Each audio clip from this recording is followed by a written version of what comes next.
శుక్లాంబరధరం విష్ణుం శశివర్ణం చతుర్భుజం ప్రసన్నవదనం ధ్యాయేత్ సర్వవిఘ్నోపశాంతయే. శ్రీమన్నారాయణీయం 1వ అధ్యాయంలో 5వ శ్లోకం. నిర్వ్యాపారోపి నిష్కారణమజ భజసే యత్క్రియామీక్షణాఖ్యాం తేనైవోదేతి లీనా ప్రకృతిరసతి కల్పాపి కల్పాదికాలే తస్యా సంశుద్ధమంశం కమపి తమతిరోధాయకం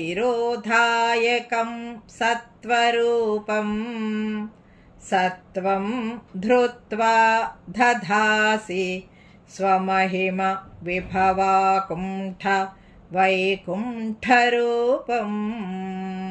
దీనికి తాత్పర్యం అండి, ఐశ్వర్యము సిద్ధింపచేయు వైకుంఠ రూపములో మాయలో ఉండు విష్ణు రూపమును ధరించినవాడా, పుట్టనివాడా, నువ్వు ఏ క్రియా కర్మ లేనివాడివైనప్పటికీ కారణము లేని మాయాశక్తిని ప్రేరేపించే దర్శన క్రియను అంగీకరిస్తావు.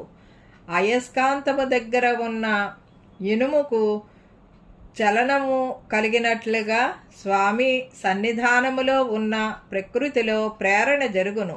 అందువలననే కల్పాంతమందు నీ మాయ లీనమగుచున్నది, కల్పాది యందు వ్యక్తమగుచున్నది.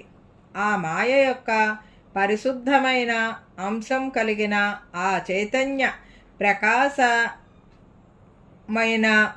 సత్వగుణమును ధరిస్తావు. ఆ మాయారూపాన్ని ధరించుట నీ స్వమహిమ విలాసం చేతనే కానీ మరో కారణం లేదు.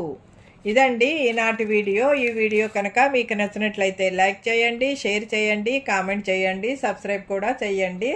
మరిన్ని వీడియోలు కావాలంటే బెల్ ఐకాన్ని నొక్కండి. Thank you very much.